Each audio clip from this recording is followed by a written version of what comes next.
I promised you last week I would bring notebooks. I've got the notebooks. Yay. Pass them around. Does anybody need a pencil or pen?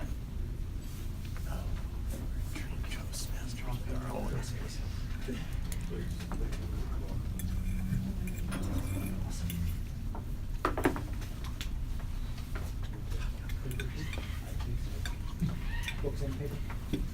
Books and paper, was it copies? Just the books. The papers are copies of the books. They only supply 10 books, so I made copies for a larger group. So if we need more copies, let me know. We do.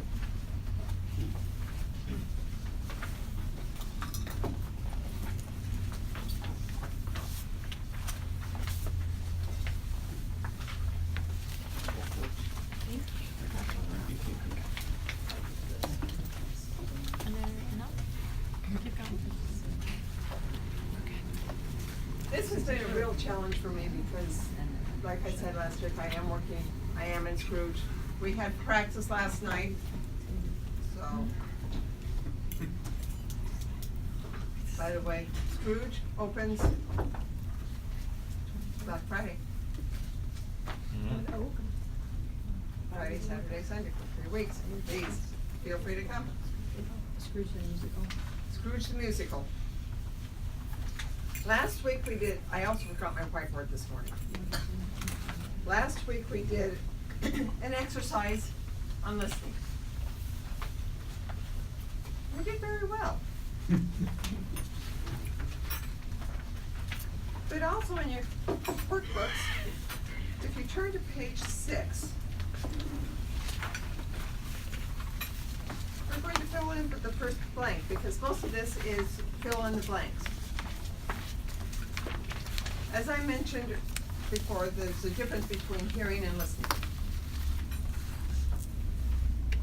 According to Webster's dictionary, hearing means to perceive or apprehend by the ear. Apprehend, that's the first word you're going to fill in your workbooks. Hearing means to perceive, apprehend by the ear. Listening means to pay attention to sound, to hear with thoughtful attention. That's the critical difference. Are you listening with thoughtful attention? Or are you just hearing the noise?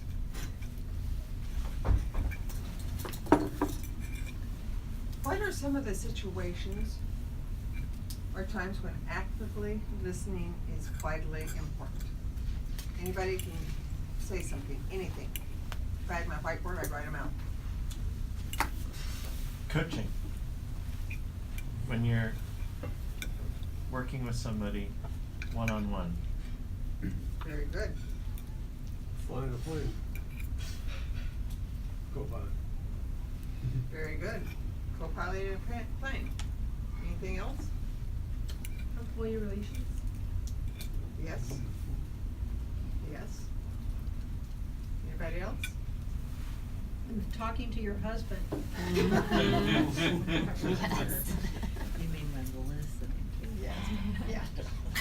Well, unfortunately, that's where I'm not good. He talks, I hear, I don't listen, and I am actively working on that. It's just that I'm so busy most of the time that he's trying to talk to me that I can't. Toastmasters. Toastmasters. When information or directions are given. How about if somebody's trying to tell you that they don't like something? Lodging a complaint. Every day. Is that when you need to actively listen? I do.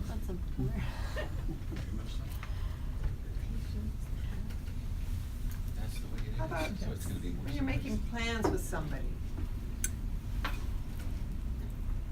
You're going to go on a trip. Are you going to listen to somebody say, hey, let's go to the Grand Canyon? Or are you going to say, no, we're not going to do that. We're just going to do this and you have no say in it? contracts and agreements. Yes. Because of poor listening, we often waste time and money and effort. Personal relations are impaired and lawsuits result because of listening failures. Productivity and business profits are affected because of poor listening. Dr. Ralph Nichols pioneered the study of listening, says that bad listening is the true cause of lost sales and lost customers. Most accidents and production breakdowns, personality clashes, and poor morale, bad communications, and misguided management. An example. Bill and I are both on Medicare. He's retired, I'm disabled. I am trying to get a Medicare supplement.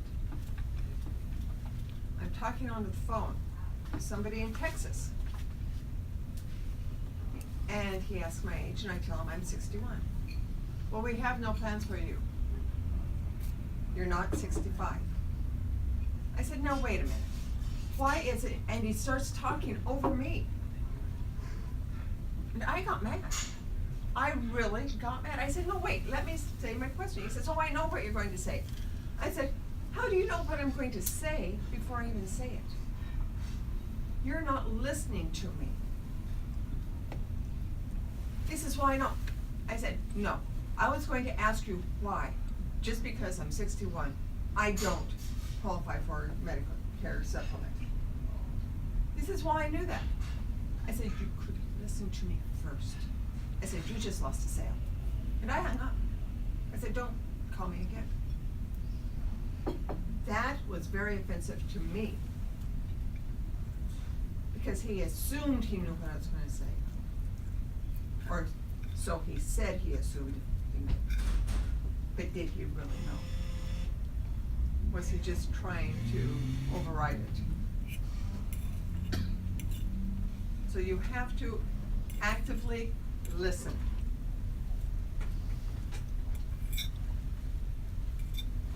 Research backs up claims that there's a string of problems that come from not listening. Studies show that most of us listen only about 25%. That means we don't retain 3/4 of what's told.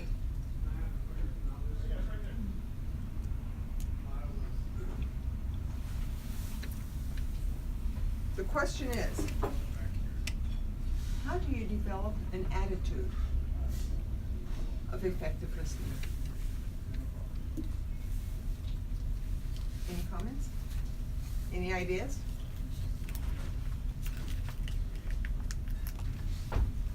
First, you have to be interested in people. How many of you say, I don't like people? I have a daughter-in-law that says, I don't like people. Yet many of us just tolerate people. You don't have to like them, just tolerate them. We only put up with them and what they say.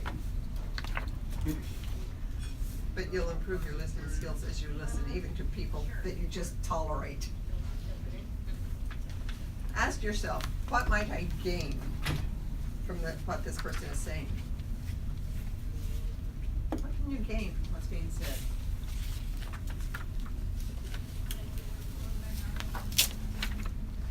You probably know someone whom you consider to be an effective listener. If you think about what he or she does as a good listener, you'll likely find that the person displays feeling that he or she likes to listen. A person who likes to listen acts like a good listener. There are 5 things you must do to be a good listener. Any ideas? Eye contact. Eye contact. Very good. Look directly at the person. Don't let your eyes wander. Terry. Did you Oh, have I one? was thinking of keep an open mind. That's a good one. Be attentive. If you happen to be sitting, lean forward occasionally. People might say, oh, their back may hurt. Do it anyway. It actually draws the speaker out more. Respond with appropriate facial expressions to show that you are enjoying what's being said. A smile, a frown where necessary. You don't necessarily really have to cry if it's a sad story. I do. Encourage the speaker by asking supporting questions. Ask them questions. So, did you say or did you mean what I thought you said or what I thought you meant? You can ask me, do you really not listen to Bill? Yes, I really do not listen to Bill. React to what the speaker is saying. It's vital. You can provide recognition by giving verbal comments such as, I understand, I agree, I don't know, I'm glad, or is that right? You can also do those things if you're just hearing. I can attest to that, I do that with Bill. Like I said. Okay, our next exercise is exercise C. You'll have an opportunity to practice and evaluate listening. Take a moment and read the instructions on page 7 of your workbooks.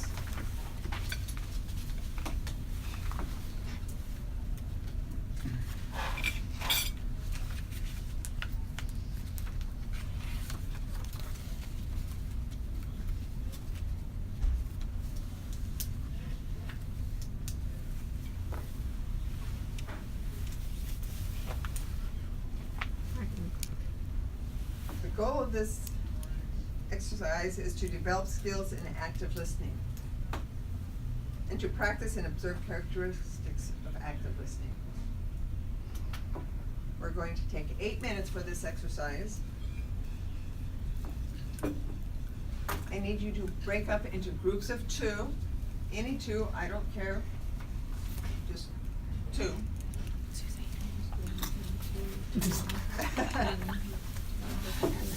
It works out perfect.